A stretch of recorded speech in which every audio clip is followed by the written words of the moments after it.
Nah, di saat dia disiksa seperti itu ya, Rek, Mas Suri ini menyampaikan kata-kata terakhirnya yang berupa kutukan. Dia bilang bahwa tak sudi darahnya ini mengalir ke bumi Langkawi dan mengutuk Pulau Langkawi agar tidak damai dan indah, seperti ladang yang sudah diukur selama 7 generasi.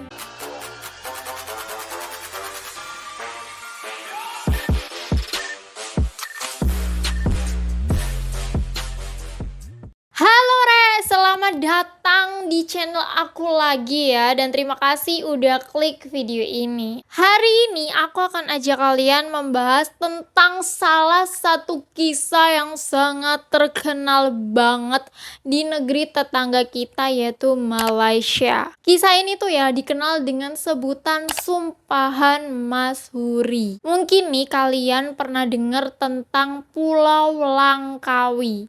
Ya, Langkawi ini ya merupakan salah satu distrik dan pulau dalam negara bagian Kedah Darul Aman, Malaysia, yang mempunyai daya tarik wisatawan dari dalam maupun luar negeri. Tak hanya memiliki banyak pantai dan pulau yang menarik ya, ternyata Langkawi ini juga memiliki berbagai kisah legenda yang menarik. Nah, salah satu kisah yang paling identik banget dengan pulau ini itu adalah kisah kutukan Mas Huri. Konon ya Mas Huri ini pernah mengutuk pulau ini hingga 7 keturunan. Dan menariknya ya, di tahun 2022 kemarin banyak beredar kabar bahwa generasi ketujuhnya itu kembali ke Langkawi dan memutus kutukan itu. Nah, bagaimana kisah lengkapnya? Langsung aja yuk, cus kita bahas. Mas Huri binti Pandakmaya ini merupakan seorang gadis yang lahir di Pulau Langkawi. Ia lahir dari pasangan Pandakmaya dan Endah Alang pada awal abad ke-18 Masehi di Kampung Mawar, Mukim Ulu Melaka, Langkawi. Dikisahkan ya ayah Mas Huri ini berasal dari Indonesia dan ibunya ini keturunan Tionghoa. Pandakmaya dan istrinya berasal dari kampung Kemala Phuket, Thailand, atau dulunya ini dikenal dengan nama Siam. Dan kemudian mereka ini pindah ke Langkauri, yaitu nama lamanya Langkawi. Pada masa itu ya pasangan suami istri ini bekerja sebagai petani. Namun setelah Mas Huri lahir, brojol ya, menurut cerita keluarga Pandakmaya ini telah menjalankan bisnis kemenyan dan sarang burung walet yang membuat keluarga ini menjadi kaya raya. Dikisahkan ya bahwa dahulu Pandakmaya dan Endah Alang ini tidak mempunyai anak meski sudah lama menikah. Namun pada suatu hari Pandakmaya ini menemukan kerak nasi yang mengeluarkan suara tangisan bayi saat beristirahat di gubuk sehabis bekerja di sawah. Kerak nasi itu pun ya akhirnya dibawa pulang oleh Pandakmaya dan dicampur sedikit dengan nasi rebus. Nah, entah itu suatu pertanda atau apa ya, tak disangka-sangka tak lama setelah ia menemukan itu, istri Endah Alang ini tiba-tiba hamil. Saat Mas Huri lahir ya, rezeki pasangan miskin itu ya tiba-tiba melejit padi yang mereka tanam ini ya semakin banyak. Dan juga ya ditambah lagi ketika Pandakmaya menemukan lubang batu dupa dan sarang burung walet, kehidupan mereka ini semakin makmur. Ada juga cerita yang menyebutkan ya bahwa Pandakmaya ini menemukan many love snake atau ular bebek yang ia tangkap serta memakannya. Menurut kepercayaan orang dahulu ya, ular ini tuh memberikan keberuntungan dan kekayaan bagi siapapun yang melihatnya dan memakannya. Nah, singkat cerita ya Mas Huri kan lahir tuh ya, dan dia ini dianggap sebagai keberuntungan di keluarganya. Karena merupakan anak sematawayang ya Mas Huri ini dibesarkan dengan baik oleh orang tuanya. Sejak kecil Mas Huri ini diajarkan nilai-nilai Melayu dan agama yang cukup. Dia juga diajari seni bela diri untuk membela dirinya.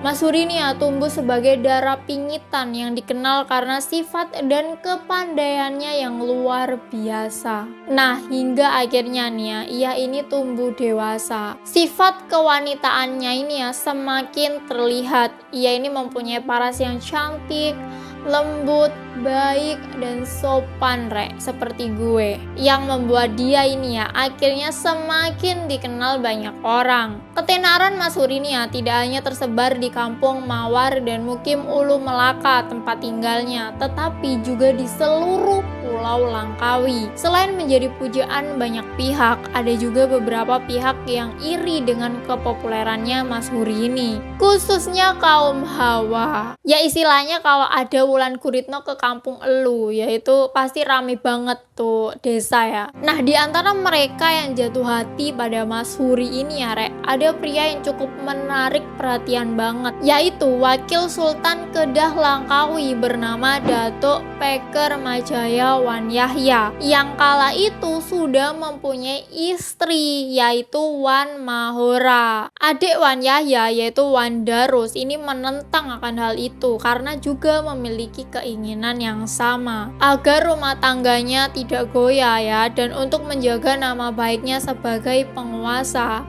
Wan Yahya ini menyetujui niat Wan Darus untuk melamar Mas Huri. Nah, hingga akhirnya Mas Huri pun menikah dengan Wan Darus, adiknya Wan Yahya. Upacara pernikahan mereka ini ya berlangsung sangat meriah Banyak pria di pulau itu kecewa karena gagal mendapatkan Mas Huri. Begitu juga dengan para wanita yang menaruh hati pada Wan Darus yang disebut-sebut sebagai pendekar perkasa dan juga tak kalah tampan. Nah, setelah beberapa lama ya menikah, Mas Huri ini akhirnya hamil.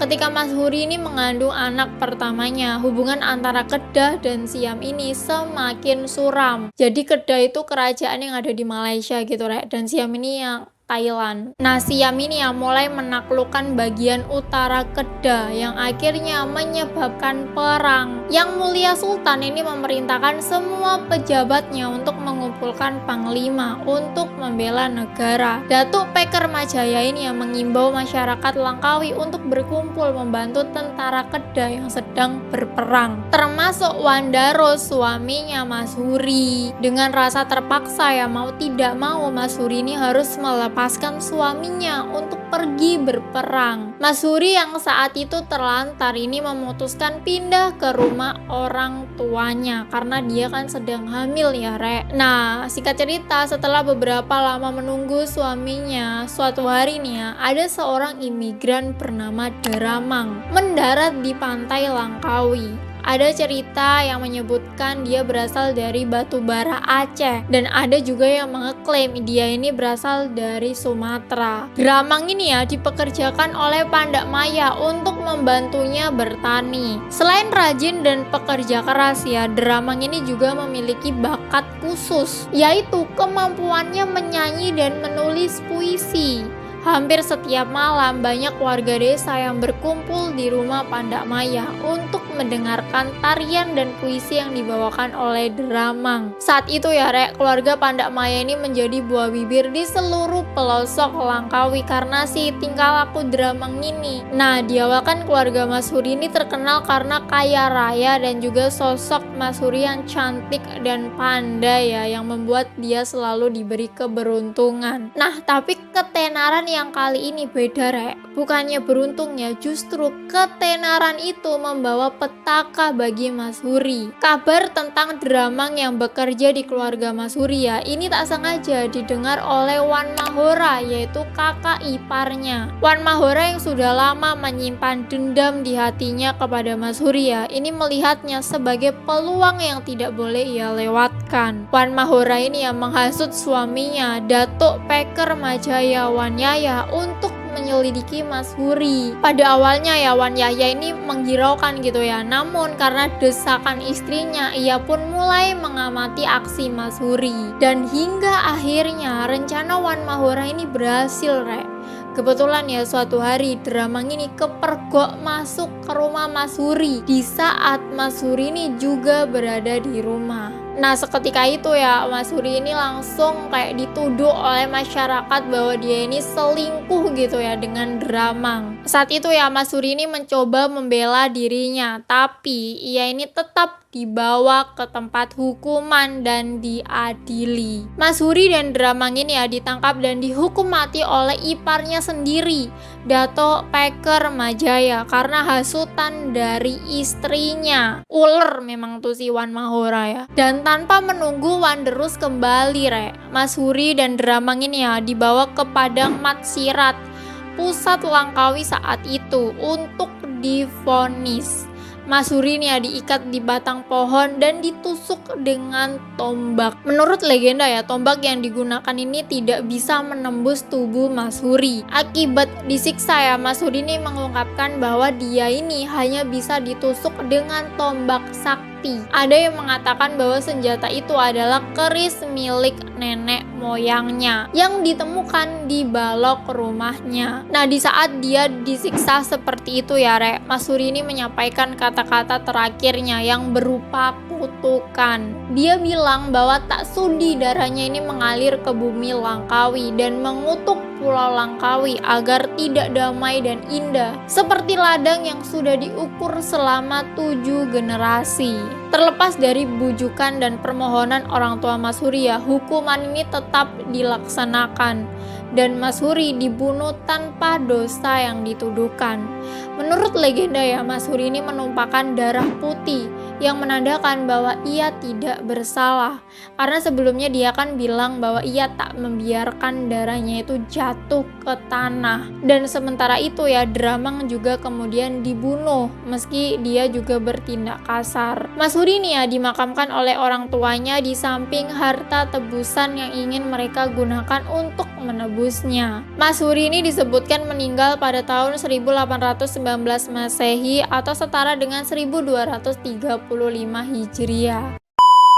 Nah, jadi kayak gitu cerita singkat tentang sumpahan Mas Huri.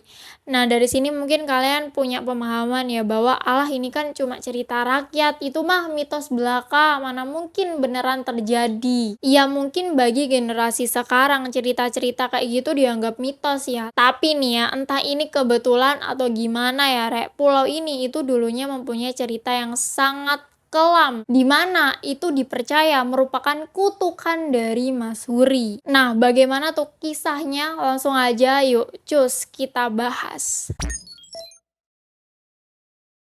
Nah, menurut cerita ya seminggu setelah Mas Huri ini terbunuh, Wanderus ini kembali setelah Kedah gagal mengalahkan Siam. Setelah mengetahui kebenaran tentang istrinya, ia ini kecewa dan membawa putranya yaitu bernama Wan Hakim dan kemudian keluar dari Langkawi. Di saat itu ya, tentara Siam ini menyerang pulau itu. Langkawi ini dihancurkan dan dibakar. Dato Peker Majaya ini melarikan diri bersama orang kuatnya yaitu Panglima Hitam. Sayangnya Dato Peker Majaya ini ditangkap oleh tentara Siam di Sungai Langkana. Kemudian disiksa dan dibunuh secara brutal. Begitu juga dengan Wan Mahora, istrinya yang diperkosa dan disiksa oleh tentara Siam. Putra mereka yaitu Wan Muhammad Ali ini bergegas pulang ke Penang untuk membalaskan dendam.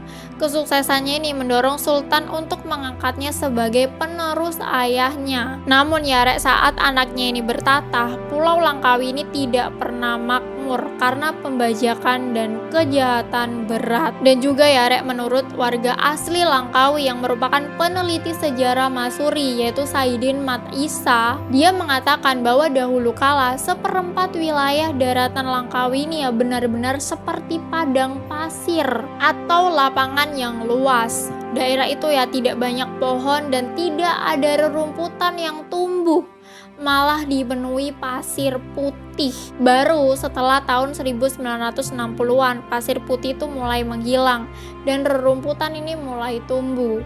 Ia mengatakan Langkawi ini berkembang sekitar tahun 1970-an ketika ia masih kecil. Pulau itu ya sangat terbelakang seperti pedalaman yang terpencil. Dan juga ada versi yang lain ya mengatakan sebelum tahun 1980-an Langkawi ini tidak cukup makmur sehingga orang mengatakan ada lebih banyak kerbau daripada orang di sana. Ketika Tunku Abdul Rahman masih menjadi pejabat kabupaten, Tunku ini selalu mengunjungi Langkawi, namun tidak ada yang tahu di mana makam Mas Huri berada. Namun suatu ketika nih ya Rek, Tunku ini menemukan kuburan tersembunyi dan membangun sebuah makam yang dikenal dengan makam Mas Huri. Menjelang tahun 1980-an, Langkawi ini menjadi lebih makmur. Salah satunya karena kedatangan para pekerja untuk membangun makam Mas Huri. Ada yang mengatakan juga ya kemakmuran itu karena lahirnya keturunan ke-7 Mas Huri. Ada yang mengatakan juga ke-8 ya Rek, yang mengakhiri semua kutukan Mas Huri di Pulau Langkawi. Disebutkan ya bahwa keturunan ke-7 Mas Huri itu bernama Sirintra Yaye atau Nongmai, atau nama Melayunya itu Wan Aisa Wan Nawawi yang tinggal di kampung Kemala Phuket, Thailand. Secara kebetulan ya saat itu Langkawi ini menjadi pusat pariwisata. Perdana Menteri Malaysia keempat Tun Dr. Mahathir juga membantu mempromosikan Langkawi dengan menambahkan infrastruktur dan menjadikannya pusat pertunjukan. Nah, jadi kayak gitu Rek, cerita tentang sumpahan Mas Huri. Gimana nih menurut kalian, apakah kutukan Mas Huri itu benar-benar terjadi atau itu suatu kebetulan aja nih ya? Komen di bawah Rek. Menurut aku pribadi Rek, aku percaya kata-kata itu adalah doa ya, karena otak manusia itu bekerja menerima informasi dari kata-kata yang didengarnya dari orang lain maupun dari mulutnya sendiri. Di saat itu pula, kata-kata yang terucap atau yang terdengar akan langsung masuk tersimpan di pikiran bawah sadar orang yang mendengarnya. Ya contohnya aja kalian mengatakan pada diri sendiri, hari ini bener-bener sial. Ya mungkin maka yang akan kalian dapatkan bisa saja mengalami serangkaian hal yang membuat benar-benar sial. Ya mungkin seperti terlambat datang ke pekerjaan, ditegur oleh atasan, bahkan juga bermasalah dengan teman sepekerjaan, dan lain-lain ya Re. Atau mungkin kalian bilang, aku adalah orang bodoh. Bisa saja terjadi beneran seperti itu.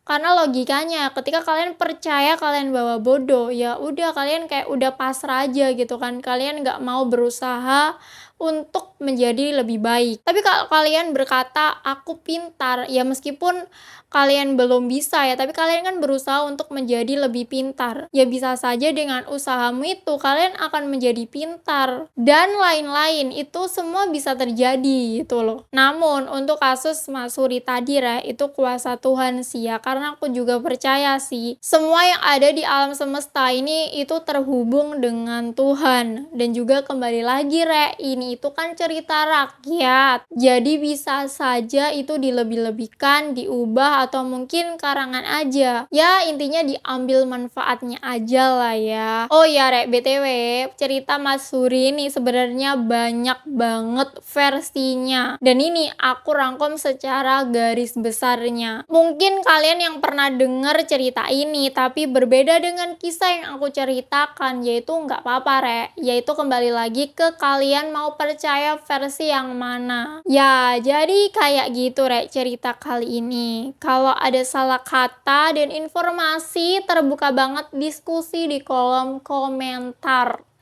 Kalau ada sumur di ladang, boleh kita menumpang mandi.